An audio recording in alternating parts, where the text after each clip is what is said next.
Today on Fly Rod Chronicles, we have a very special show because it's the 17-year Cicada event.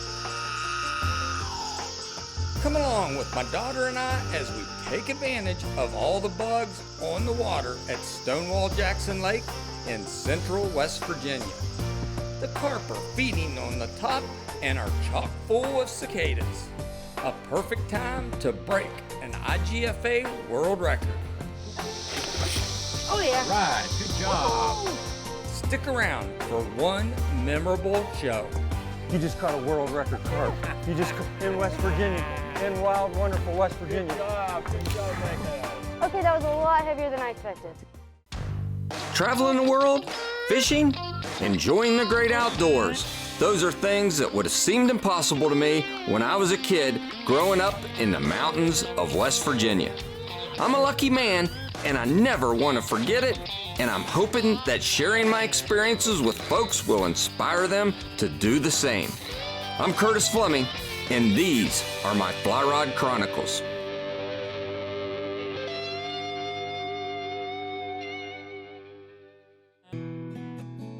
This fishing trip is special for multiple reasons. A, my daughter Laken wants to go with me.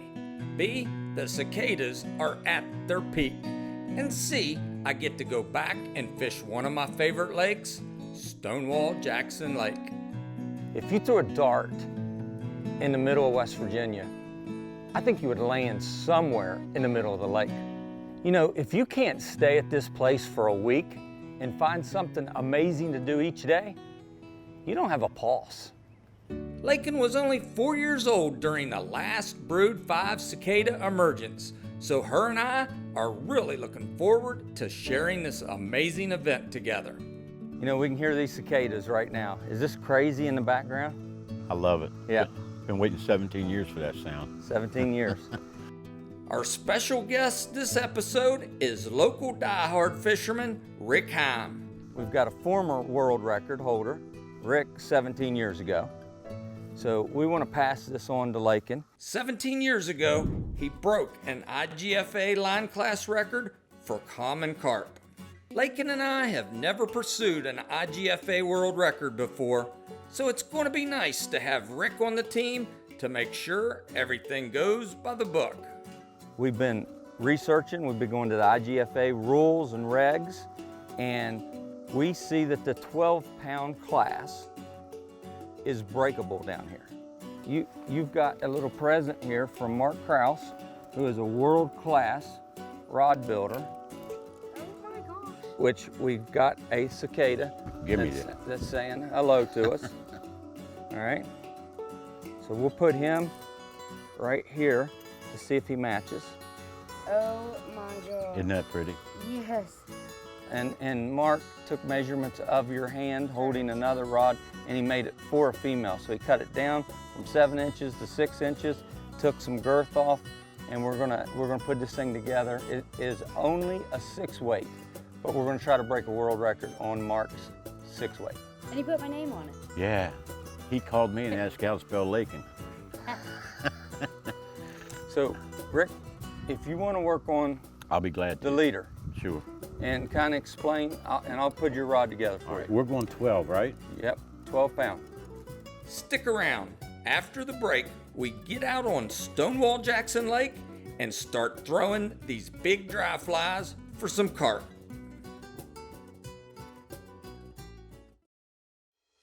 This segment is brought to you by Fly Rod Chronicles Signature Rods. So we're out here at Stonewall Jackson Lake. It is a beautiful, huge lake in our backyard in West Virginia.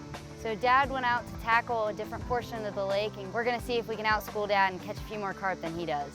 Stick around, this ought to be fun. Well, we're at Stonewall Jackson Lake. Look at those tight loops. Yeah, most of the, like the trout fishing and all, you want that fly to land real softly. But with these, when these cicadas hit the water, they hit the water, so you don't need to be delicate on the presentation. Just make it splat on the water. And that also brings them in, they hear that.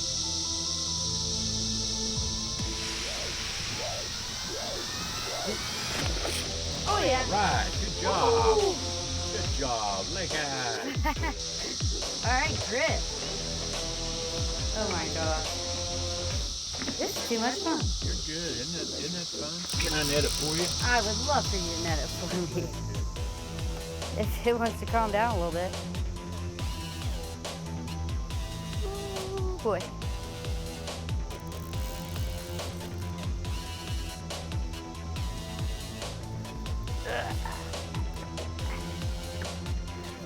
All right. Hey, baby. On the cicada again. They love them. There we go. We got her out. No wash for the wear. All right. This carp's got a lot of growing to do. Woo, and he is itching to get back.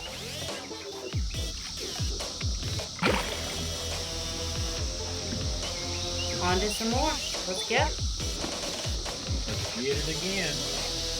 Good job. All right, grip. Good job. You know, here in America, we have finally figured out in the last few years what other people in other continents has known for years. The carp is a game fish.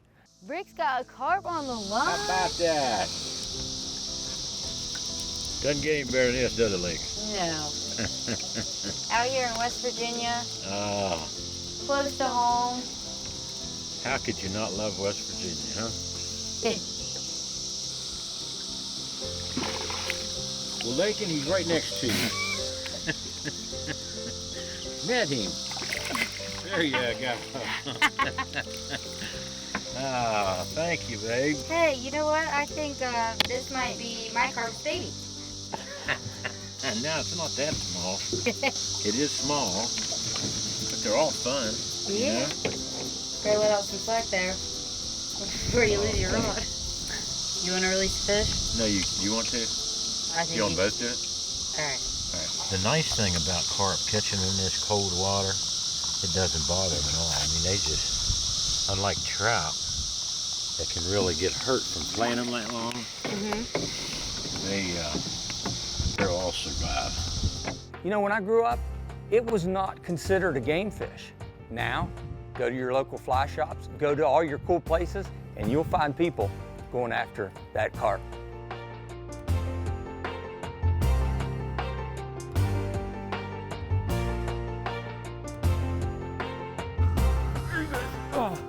Oh yeah. You know, for anyone out there that wants to tease me and say, oh, you went after the West Virginia bonefish, come right out of here, go out there, you tag into one of these. And you down here at Stonewall Jackson Resort, they've got some serious big fish. I mean, look at this. This is a carp of a lifetime. And you know, these carp, they've really gained popularity in the fly fishing community. I mean, you catch a carp on a fly, that's street credit, man. I mean, just all out street credit. I mean, look at this. He is just singing. Oh, good job. Golly, jeez whiz. Got to get you some of this right here in the heart of West Virginia.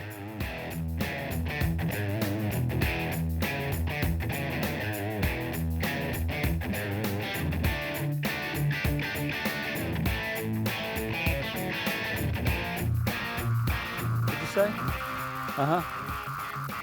Oh yeah. Exercise it. He wants extra size value meal number 3. Large fries, medium Coke. Actually, that's a mating call. You know what's good about these cicadas? They make everything fat. The fish, I mean, everything it eats them. I mean, and matter of fact, they're actually pretty good. Oh, all right. Look down. We're talking about protein. I need got protein, and we got to take a break. Come back with more Chronicles right after this.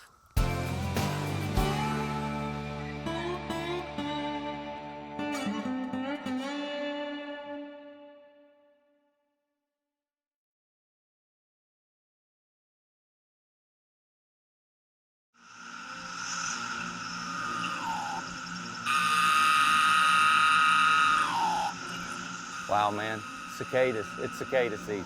Been waiting 17 years for that sound. 17 years. And I know it's gonna mess with our audio, but you know what? We're down here hoping that Laken can break a world record, an IGFA world record. So we're going after carp. You know, the IGFA, they have their standards out there, and everything has to be accurate. So we're gonna set everything up, and then we're gonna get out on the water, and we're gonna try to get you a world record on a carp. Stonewall Jackson Lake is full of big carp, and with the brood 5 cicadas peaking, all those fish are gorging themselves, packing on the pounds. A lot of weight records are broken during this amazing hatch that occurs once every 17 years.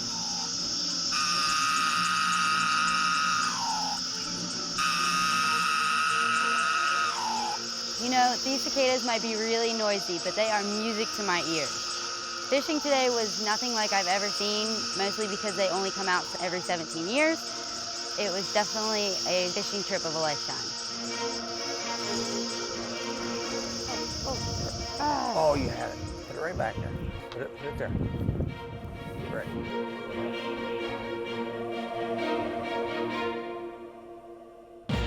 Here you go. Holy cow. Yeah. Oh my gosh. This thing's taking us for a ride. You know, when these fish hit, it's like a submarine plunge. They go straight for the bottom. You know, I think at one time Laken hooked that fish in Lewis County, and honest to goodness, I think we were in Upshur County, because they take off running, and I mean, all once they'll head up the lake and then down the lake. We covered 3 or 4 counties while we were there. Woo! It is coming right for me. Holy cow, I can only do this every 17 years. I have fished for sharks in the Bahamas and Belize, and I never expected a West Virginian carp to fight me that hard. It is not gonna stop fighting. This thing is a beast. It is. Is your arms getting tired? A little bit. So you got the new Mark Krause rod. I do. And We're breaking it in. He put a little fly butt on there for you. Thank God. Now look here, see the different color line? Yeah. Get to that yellow. Holy moly. Cannot give it any slack. Oh boy. You do know you are fighting a world record carp. I haven't seen the fish yet, but I can only imagine it's a beast. She's doing a great job. This fish is incredibly strong and a lot stronger than I expected him to be. This is one heck of a fight, and I'm starting to feel raindrops, but we are getting him in. Look, I see your leader. I see your leader. I see my leader. Holy cow. When I went to net the fish, I'm not gonna lie, I was pretty nervous. Now pull him in the net. Okay, that's all right, that's good. Okay. It's like netting a cinder block. Pull it up out of there. Holy Get cow. it in the boat, and then it's a world record. You just caught a world record carp. You just, in West Virginia, in wild, wonderful West Virginia. Good job, Laken. Okay, that was a lot heavier than I expected. You just caught a world record carp, a potential world record. We know that we got to go through all the qualifications and everything, but I feel very confident. She's got the record, and even if she don't, I can't tell you how proud I am. So you caught a world record carp. Look at this. I did. Pull this thing up here. Woo! So we need to measure it. Listen, we got to get girth, we got to get length, and we got to weigh. One great thing about the IGFA is how they don't make an angler keep the fish to submit it for a record. A few proper measurements and some photo documentation is all you need to collect in the field before being able to release your trophy back to the water. You know, we do a TU release of the week, and that's what we're going to do right now. All right. All right, Laken picked the fish up. We're going to release it.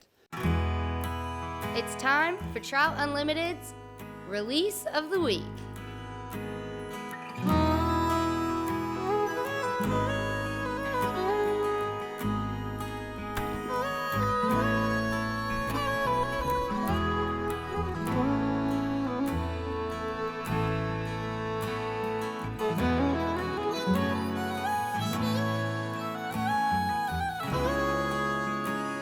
Stick around. We'll be right back with more Fly Rod Chronicles.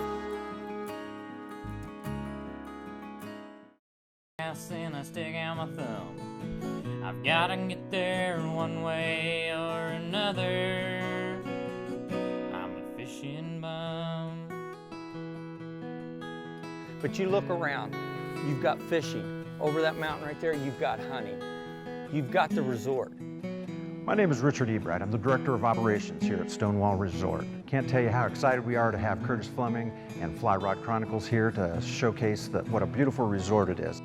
Very excited that they're here to experience the 17-year cicada activity and makes for great fishing on the lake.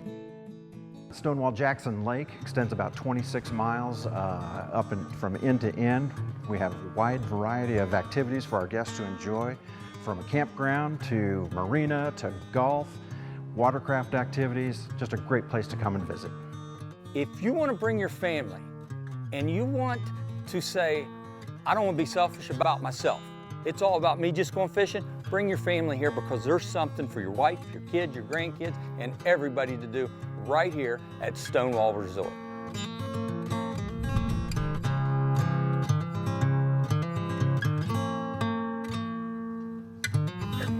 Fish, fish, fish. Oh yeah, we got us a big daddy on.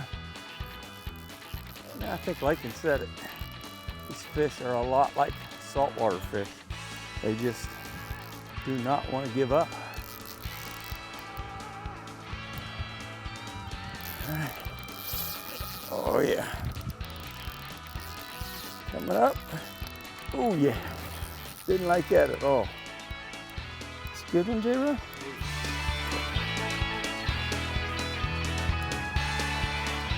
Atta girl. Good job, Lakey. Thank you. Yeah, man, let me check this guy out. All right. Took that cicada right there. Then we're gonna do a release with this guy.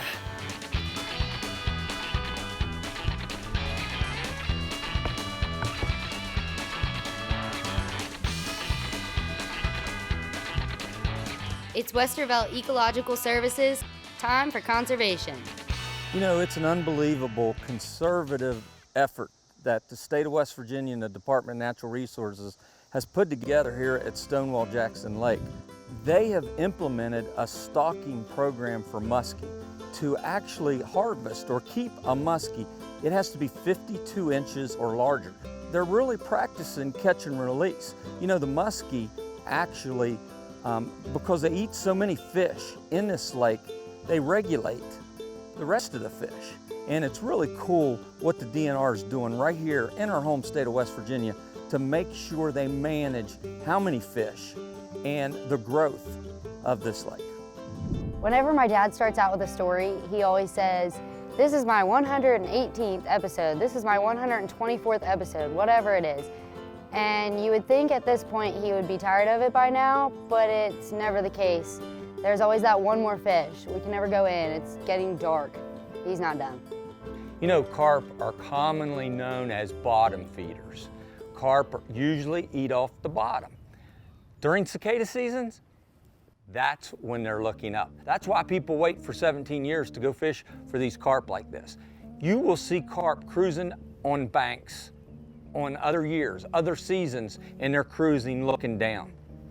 Not during cicada season, they are looking up. They're really hard to fool. When you're talking about match a hatch, you better have collar right, you better have size right, you better have everything right.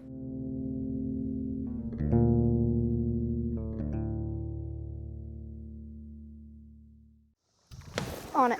Oh, big fish, big fish, big fish. You got the net? I got the This is a big one. Oh man. And he hadn't even figured out that he's hooked yet. He's on the run. This is a beast. Let's get him out here, lady. Golly, these things are crazy. Just full of raw strength. Come right over your shoulder. Oh, all right. Try to bring him right over to you. Right to you. Good nut job. All right. Good job, Laken. And he's still fighting. And he is, isn't he? Man, Laken, I cannot wait for the next 17 years for the cicadas to come out. I'm not gonna say it's gonna be 17 years before we do this again, but for the cicadas and everything to happen, it is gonna be 17 years for them to come back to West Virginia. That is incredible. I cannot believe we have to wait 17 more years for this, to do this all again. Well, there he goes. Back to see his friends. Speaking of friends, come back next week to catch more Fly Rod Chronicles. All right, let's do it. I'm just a fishing bum. If I don't have the gas, then I stick out my thumb. I've gotta get there one way or another.